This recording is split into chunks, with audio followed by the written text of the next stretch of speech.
안녕하십니까. 2021년도 뉴스를 활용한 찾아가는 인성 교육을 진행하게 된 미디어 강사 김경화입니다. 저는 아이들과 함께 미디어 리터러시 수업을 진행하고 실제 행동으로 옮기는 수업을 하고 있는데요. 오늘 수업도 그 틀을 기본에 두고 진행하도록 하겠습니다. 본격적인 수업에 앞서 제가 이야기를 하나 들려드리도록 할 건데요. 손자와 할머니가 있습니다. 손자는 새로 생긴 햄버거 가게를 굉장히 가고 싶어 합니다. 하지만 용돈이 다 떨어졌어요. 그럼 누구한테 도움을 청해야 되죠? 할머니죠. 네, 할머니에게 전화를 겁니다. 할머니 땡땡 버거집으로 오세요 라고 하고 전화를 끊습니다. 이 이후에 어떤 일이 벌어질까요? 손자에게 가보겠습니다. 손자는 스마트폰을 켜고 햄버거집을 검색한 다음에 내비게이션을 켜고 어렵지 않게 햄버거집을 찾아옵니다. 안으로 들어가서 QR 체크인을 하고 자리를 잡습니다. 안에는 사람이 굉장히 많습니다. 손자는 시끄러워서 전화를 할 수가 없어요. 그래서 할머니에게 문자를 보냅니다. 할머니 어디까지 오셨어요? 라고요. 그 시각 할머니는 햄버거집을 찾아 헤매고 있습니다.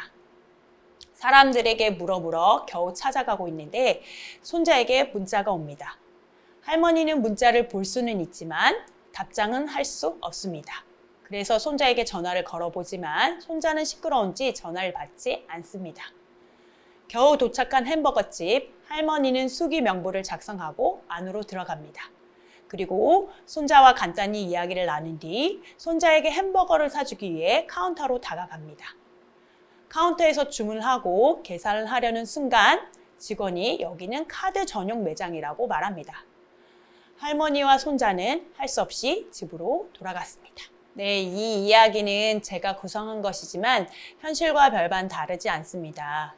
위의 기사 제목들로 알 수 있다시피 코로나로 인해 디지털화가 가속되면서 사회는 급변하고 있습니다. 그런데 우리나라 고령층들 중에 디지털 역량을 가진 사람들은 53.7%밖에 되지 않습니다. 절반이나 되는 사람들이 디지털 기기를 사용하지 못해 어려움을 겪고 있다는 것을 의미합니다. 이로 인해 어르신들은 감정적으로는 소외감을, 경제적으로는 혜택을 받고 있지 못하고 계십니다. 예를 들어 홈쇼핑에서 물건을 주문할 때 어플리케이션을 설치하면 할인 쿠폰을 다운받을 수 있는데 어르신들은 그것을 하지 못해 제값을 주고 물건을 구입하셔야 합니다. 이렇게 디지털을 사용하는 사람과 사용하지 않는 사람들의 격차가 발생하는데요. 이것을 디지털 디바이드라고 합니다. 이런 디바이드 현상이 심각해지면 사회 계층 간의 단절까지 올 수 있다고 합니다. 디지털 디바이드를 해소하기 위해서는 이런 분들에 대한 접근 방식이 달라져야 됩니다. 네, 공감과 배려로 시작해야 되는 거죠. 우리는 디지털 기기를 아주 편리하게 사용하고 있지만 이분들에게는 디지털 기기가 커다란 벽처럼 느껴지실 테니까요. 그래서 이러한 공감과 배려에서 시작한 문제 해결 방법이 몇 가지 있습니다. 그 예를 지금 같이 보도록 하겠습니다. 첫 번째는 느려도 괜찮아 라는 키오스크입니다. 서울 강동구에서 진행한 프로젝트인데요. 여러분들 키오스크 사용해 본 경험이 있으시잖아요. 처음 사용할 때는 서툴러서 버벅대거나 오래 걸리는 경우가 많습니다. 그런데 뒤에서 누군가 짜증을 낸다면 되게 긴장돼서 더 오래 걸리겠죠.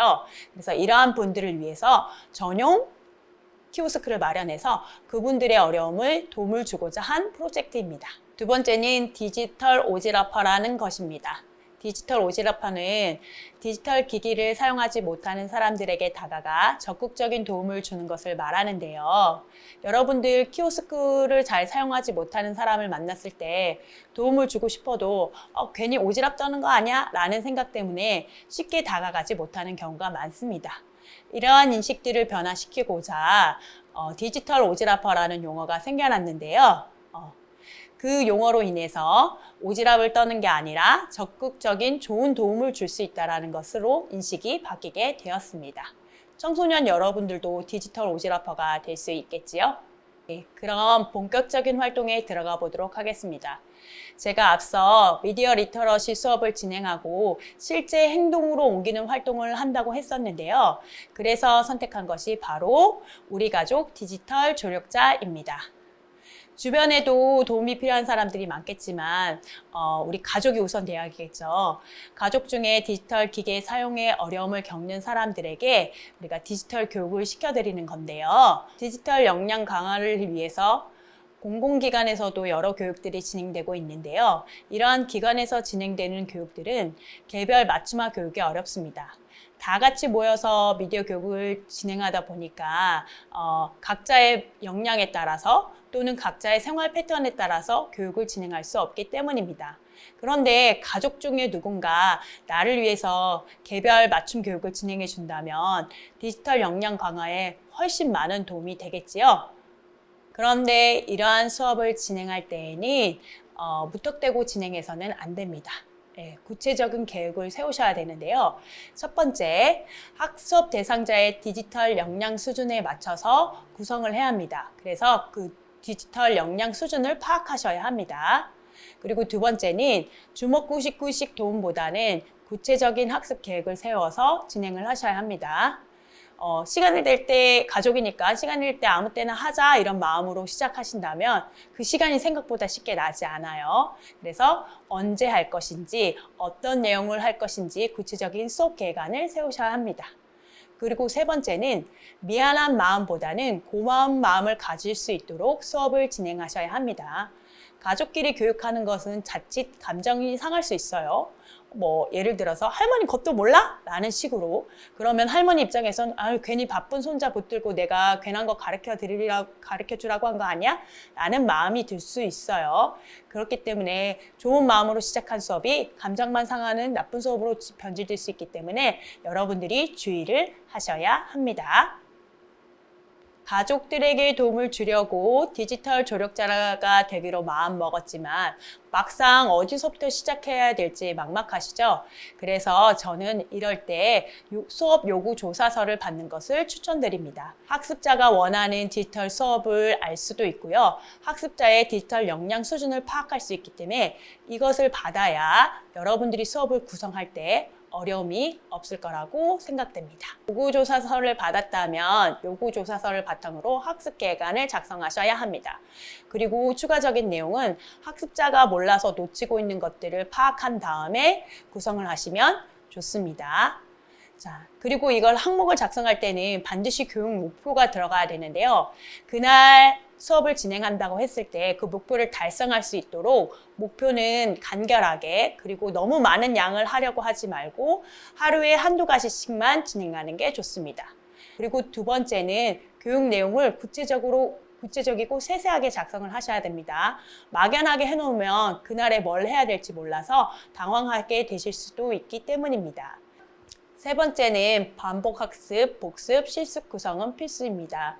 우리야 쉽게 배우면 되지라고 생각할 수 있지만 어르신들은 디지털 기기를 습득하는데 굉장히 오랜 시간이 걸리기도 합니다. 그렇기 때문에 반복학습, 복습, 실습 구성을 통해서 어르신들이 기기에 익숙할 수 있도록 도움을 주셔야 합니다. 그리고 마지막으로 체험을 포함한 교육은 필수입니다. 우리가 집에서 간단하게 해볼 수는 있지만 실제 현장은 상황이 다를 수도 있어요. 그래서 맛있는 것도 먹을 겸 할아버지 할머니를 모시고 나가서 실제 QR코드도 찍어보고 키오스크 주문도 해보시는 것을 권장드립니다. 네, 오늘 준비한 수업은 여기까지고요. 여러분들 어떠셨나요? 자, 밖으로 나가서 디지털 오지라퍼가 될 수 있으실 것 같으신가요?